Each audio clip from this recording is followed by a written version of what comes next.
Assalamualaikum warahmatullahi wabarakatuh. Innal hamdalillah wa nasta'inu wa nastaghfiruh. Asyhadu an la ilaha illallah wa asyhadu anna Muhammadar Rasulullah. Setiap sekolah memiliki peraturan yang mengatur bagaimana proses pembelajaran di sekolah dapat berjalan selaras dan menghasilkan hasil pembelajaran yang maksimal. Semua itu diatur dalam peraturan akademik sekolah.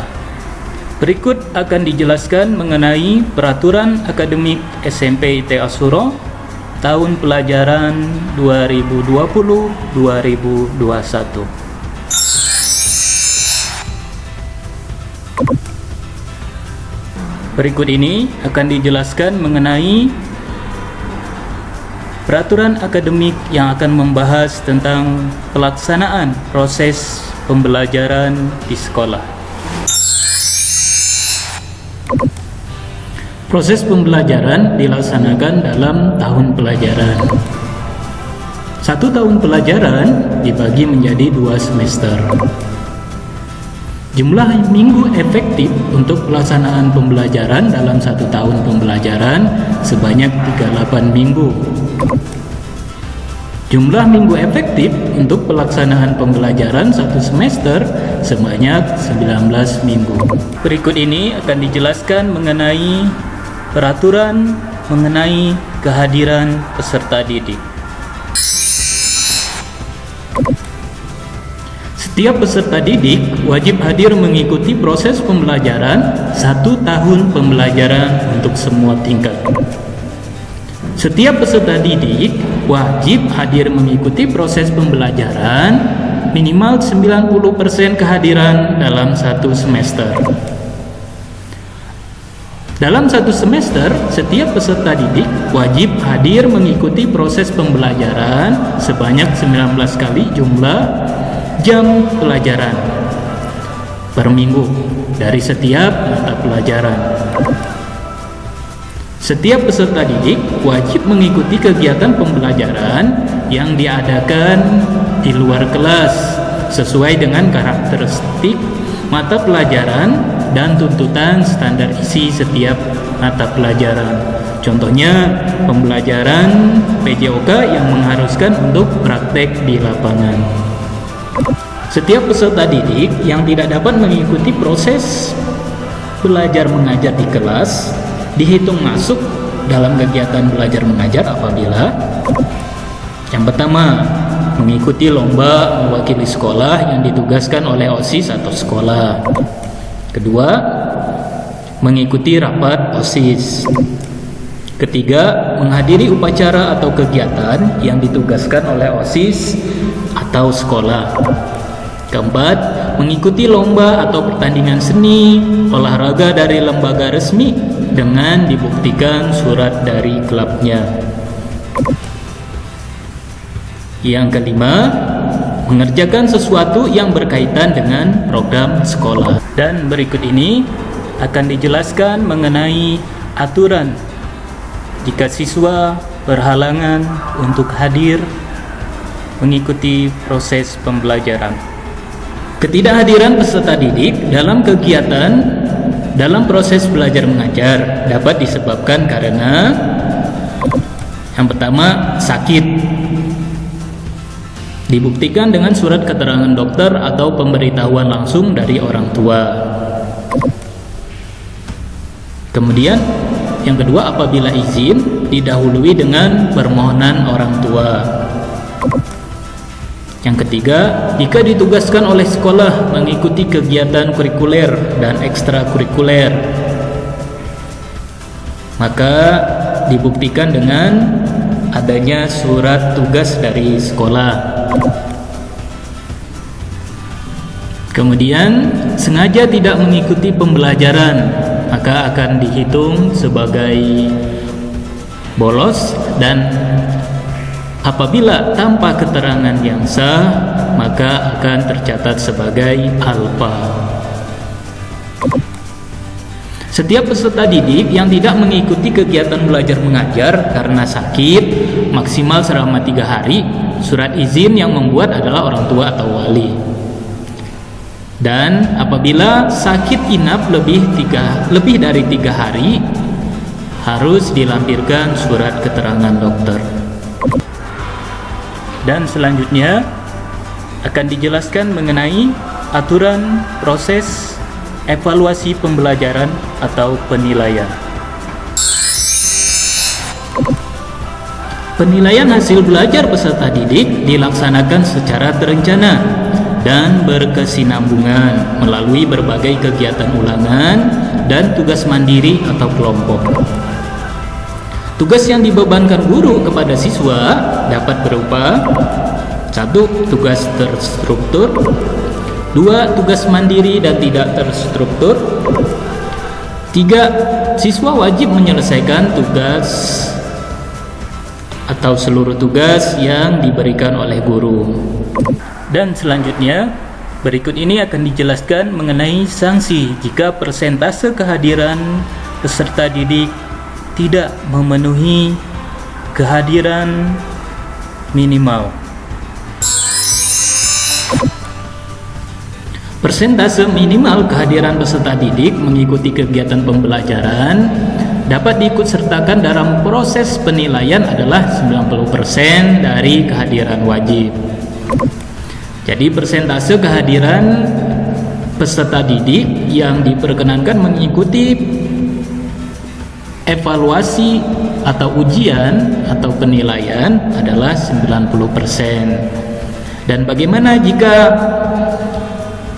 ada beberapa kali siswa ditugaskan dalam kegiatan sekolah? Maka kegiatan yang siswa dilibatkan dalam kegiatan sekolah seperti kurikuler dan ekstrakurikuler, pada saat siswa tidak masuk tersebut itu dihitung masuk jika kegiatan tersebut adalah dalam urusan hal program sekolah. Berikutnya, peserta didik yang tidak ikut proses penilaian akibat tidak memenuhi kehadiran minimal, maka siswa dikembalikan kepada orang tua setelah ada pertemuan atau peringatan kepada orang tua terlebih dahulu. Peserta didik yang tidak mengikuti proses penilaian secara lengkap tidak diperkenankan mengikuti PTS, PAS, PAT ataupun US. Dan berikut ini akan dijelaskan mengenai aspek-aspek dalam penilaian atau evaluasi pembelajaran. Penilaian hasil belajar peserta didik yang dilaksanakan mengacu pada standar kompetensi lulusan untuk seluruh mata pelajaran atau kelompok mata pelajaran yang mencakup nilai sikap, pengetahuan, dan keterampilan. Penilaian hasil belajar oleh pendidik dilakukan secara berkesinambungan, bertujuan untuk memantau proses dan kemajuan belajar peserta didik, serta untuk meningkatkan efektivitas kegiatan pembelajaran. Penilaian hasil belajar oleh satuan pendidikan dilakukan untuk menilai pencapaian kompetensi peserta didik pada semua mata pelajaran. Penilaian akhlak mulia yang merupakan aspek efektif dari kelompok mata pelajaran agama dan akhlak mulia. Penilaian kepribadian merupakan perwujudan kesadaran dan tanggung jawab sebagai warga masyarakat dan warga negara yang baik sesuai dengan norma dan nilai-nilai luhur yang berlaku dalam kehidupan bermasyarakat dan berbangsa adalah bagian dari penilaian kelompok mata pelajaran kewarganegaraan dan kepribadian. Penilaian selama proses pembelajaran berlangsung dilakukan secara periodik melalui ulangan harian, penilaian tengah semester, penilaian akhir semester, penilaian akhir tahun, dan ujian sekolah. Nah, selanjutnya berikut ini akan dijelaskan mengenai aturan ulangan dan ujian. Ulangan adalah proses yang dilakukan untuk mengukur pencapaian kompetensi peserta didik secara berkelanjutan dalam proses pembelajaran, untuk memantau kemajuan, melakukan perbaikan pembelajaran atau remedial, dan menentukan keberhasilan peserta didik. Ulangan harian adalah kegiatan yang dilakukan secara periodik untuk mengukur pencapaian kompetensi peserta didik setelah menyelesaikan satu kompetensi dasar atau lebih.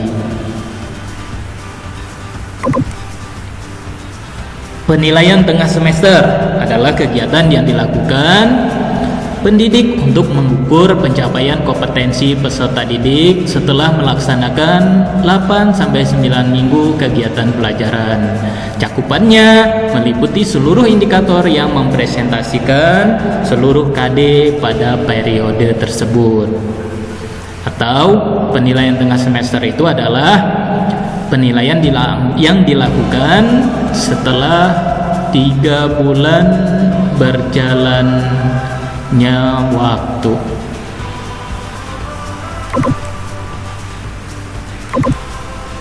Penilaian akhir semester adalah kegiatan yang dilakukan oleh pendidik di akhir semester ganjil untuk mengukur pencapaian kompetensi peserta didik di akhir semester ganjil. Cakupannya meliputi seluruh indikator yang mempresentasikan semua KD atau materi pada semester tersebut. Selanjutnya ada penilaian akhir tahun. Jadi kalau tadi di semester ganjil namanya adalah PAS, jika semester genap namanya adalah penilaian akhir tahun. Adalah kegiatan yang dilakukan oleh pendidik di akhir semester genap untuk mengukur pencapaian kompetensi peserta didik di akhir semester genap pada satuan pendidikan yang menggunakan sistem paket. Cakupannya meliputi seluruh indikator yang mempresentasikan materi pada semester tersebut. Yang terakhir ada ujian sekolah, adalah kegiatan pengukuran pencapaian kompetensi peserta didik yang dilakukan oleh satuan pendidik dan satuan pendidikan untuk memperoleh pengakuan atas prestasi belajar dan merupakan salah satu persyaratan kelulusan dari satuan pendidikan. US biasanya dilaksanakan di kelas 9 di akhir tahun. Nah, selanjutnya akan dijelaskan mengenai pelaksana yang akan melaksanakan ulangan dan ujian. Ulangan harian, tugas mandiri atau tugas kelompok itu dilakukan sepenuhnya oleh pendidik atau guru. Kemudian penilaian hasil belajar yang diselenggarakan melalui penilaian tengah semester, penilaian akhir semester, penilaian akhir tahun dilakukan oleh pendidik di bawah koordinasi satuan pendidikan atau sekolah. Ujian sekolah dilaksanakan oleh satuan pendidikan mengacu pada edaran Dinas Pendidikan. Nah, berikut ini akan dibahas mengenai aturan nilai dan laporan penilaian. Nilai akhlak mulia dan kepribadian diinput oleh guru bina pribadi atau BK dari guru agama dan kewarganegaraan. Nilai pengembangan diri atau eskul dihimpun oleh guru bina pribadi BK dari pelatih atau instruktur atau pembimbing kegiatan pengembangan diri. Nilai harian diperoleh dari gabungan hasil ulangan harian dengan nilai tugas dengan perbandingan 60% banding 40%. Skala nilai untuk pengetahuan dan praktek memakai skala ratusan.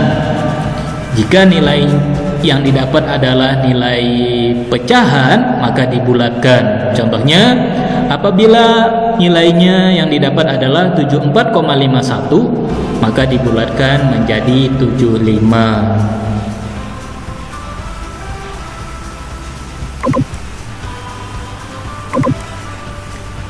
Skala nilai kepribadian. A untuk sangat baik, B untuk baik, C apabila cukup. Setiap peserta didik berhak menerima pengembalian hasil ulangan harian, penilaian tengah semester, penilaian akhir semester, penilaian akhir tahun, tentunya setelah diperiksa dan diberi komentar oleh guru. Nilai akhir setiap mata pelajaran diperoleh dari 30% nilai harian dan 30% nilai penilaian tengah semester dan 40% penilaian akhir semester atau penilaian akhir tahun. Nilai ujian sekolah diperoleh dari pelaksanaan ujian sekolah yang dilaksanakan di kelas 9. Nilai pada laporan hasil belajar selalu ada deskripsi dari pendidik atau guru berdasarkan kompetensi dasar yang diselesaikan dalam satu semester. Selanjutnya penjelasan mengenai aturan remedial.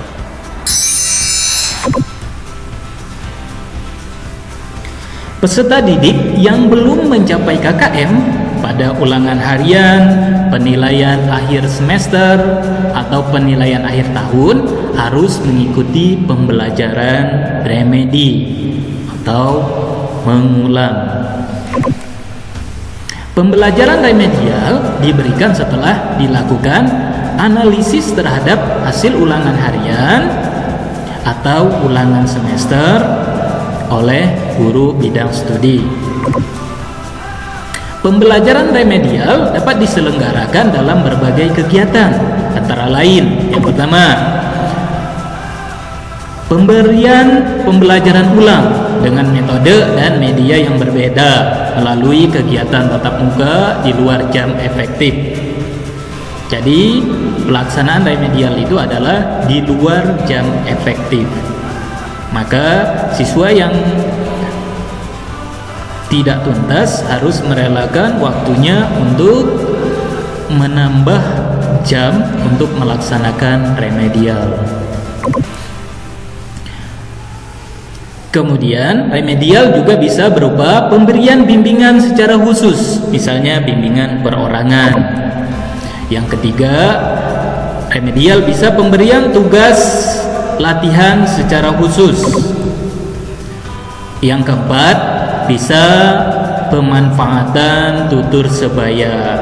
Jadi antara sesama siswa diminta bantuan oleh guru bidang studi yang sudah tuntas untuk membantu siswa yang belum tuntas.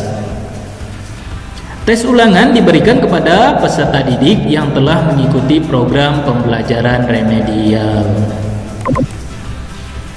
Nilai hasil remedial tidak melebihi nilai KKM. Jadi contoh, kalau KKM-nya adalah 75, maka apabila siswa tidak tuntas dan melaksanakan bimbingan remedial, maka nilai yang diperoleh nantinya tidak melebihi dari 75. Begitupun apabila KKM-nya 70, maka yang remedial nilainya tidak lebih dari 70.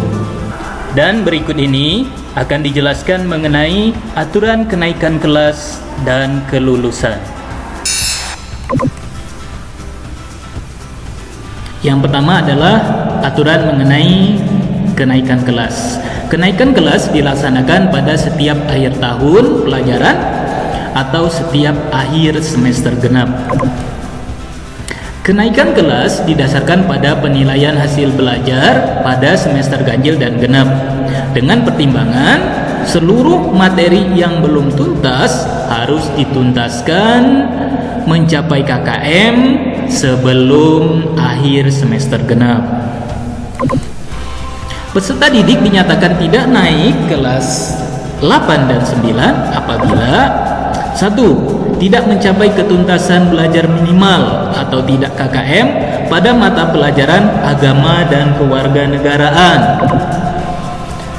Kedua, tidak memperoleh nilai minimal baik pada penilaian akhlak mulia dan kepribadian. Ketiga, memiliki 3 mata pelajaran atau lebih dengan nilai kurang dari KKM. Berikutnya, aturan mengenai kelulusan. Kelulusan peserta didik ditetapkan oleh rapat majelis guru dengan kriteria. Kelulusan di sini maksudnya adalah kelulusan siswa kelas 9. Kriterianya, yang pertama, menyelesaikan seluruh program pembelajaran, memperoleh nilai minimal baik pada penilaian akhir untuk seluruh mata pelajaran, kelompok mata pelajaran agama dan akhlak mulia, kelompok mata pelajaran kewarganegaraan dan kepribadian, kelompok pelajaran estetika, dan kelompok mata pelajaran PJOK. Lulus ujian sekolah untuk kelompok mata pelajaran ilmu pengetahuan dan teknologi yang diatur lebih lanjut dengan peraturan menteri dan pos tentang ujian sekolah yang berlaku pada tahun pelajaran 2020-2021. Peraturan akademik juga mengatur hak dan kewajiban mengenai penggunaan fasilitas pembelajaran. Setiap peserta didik berhak menggunakan fasilitas belajar dalam rangka mencapai kompetensi dasar sesuai mata pelajaran yang berupa alat dan bahan praktik untuk pelajaran sains, media pembelajaran, alat atau perabot praktek untuk pelajaran kesenian, PJOK, dan keterampilan, komputer dan internet untuk praktik pelajaran TIK, alat praktik untuk pelajaran bahasa Indonesia dan bahasa Inggris, lab bahasa. Selanjutnya, setiap peserta didik berhak menggunakan fasilitas perpustakaan sekolah dalam bentuk meminjam buku pelajaran, buku referensi, dan pengetahuan umum di perpustakaan sesuai prosedur.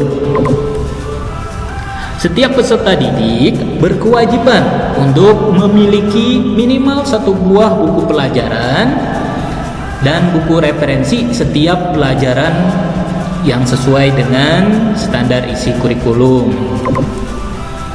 Selanjutnya, setiap peserta didik berkewajiban untuk memelihara setiap fasilitas belajar yang diberikan oleh sekolah atau dipinjamkan oleh sekolah, seperti pinjaman buku paket, fasilitas yang terdapat di perpustakaan, lab sains, lab bahasa, lab matematika, lab komputer, dan lab IPS. Walaupun di sini di sekolah kita masih baru tersedia lab komputer dan lab sains. Di peraturan akademik juga mengatur mengenai layanan konsultasi bagi siswa. Untuk membantu pencapaian kompetensi, setiap peserta didik diberi pelayanan akademis oleh guru mata pelajaran, wali kelas maupun konselor atau guru BK atau guru bina pribadi. Kalau di sekolah kita dinamakan guru BPI. Setiap wali kelas wajib menyediakan jadwal layanan akademik kepada setiap peserta didik asuhannya.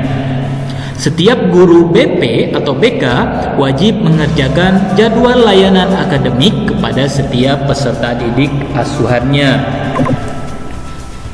Layanan khusus diberikan kepada setiap peserta didik yang memiliki masalah khusus dalam mengikuti proses pembelajaran, seperti jika ada masalah kehadiran atau seringnya siswa tidak hadir, ataupun jika ada masalah tentang kepribadian, atau jika ada masalah tentang akhlak, atau jika ada masalah tentang ekonomi, maupun jika ada masalah tentang keamanan. Layanan khusus diberikan secara berjenjang, mulai dari guru pelajaran, wali kelas, guru BPI atau BK, kesiswaan, maupun kepala sekolah. Segala bentuk pelayanan akademik dan dikoordinasikan dengan guru ataupun kesiswaan. Setiap peserta didik wajib mengikuti jenis kegiatan pengembangan diri atau ekstrakurikuler wajib. Setiap peserta didik wajib memilih satu ekstrakurikuler pilihan. Dan terakhir akan dijelaskan mengenai aturan akademik yang mengatur tentang mutasi siswa. Aturan tentang mutasi siswa atau siswa pindahan. Mutasi itu ada dua, yaitu mutasi siswa pindahan masuk ke sekolah. Yang kedua adalah mutasi keluar atau siswa pindah sekolah dari SMP Ta'asuro ke sekolah lain. Proses penerimaan siswa pindah yang masuk ke sekolah kita dilakukan paling lambat minggu ketiga setiap awal tahun pelajaran. Siswa pindah yang masuk ke sekolah kita harus memenuhi persyaratan-persyaratan yang ditentukan, yaitu adanya surat permohonan orang tua yang bersangkutan, memiliki laporan hasil belajar atau raport dengan nilai lengkap dari sekolah asal, memiliki ijazah sekolah dasar atau sederajat, memiliki surat tanda lulus dengan nilai yang tidak lebih rendah dari KKM pada sekolah tersebut. Demikianlah penjelasan mengenai peraturan akademik SMP Ta'asuro. Semoga dengan memahami peraturan akademik ini, kita bisa saling bekerja sama untuk mensukseskan proses pembelajaran di SMP Ta'asuro sehingga menghasilkan hasil proses pembelajaran yang maksimal. Demikian, Assalamualaikum warahmatullahi wabarakatuh.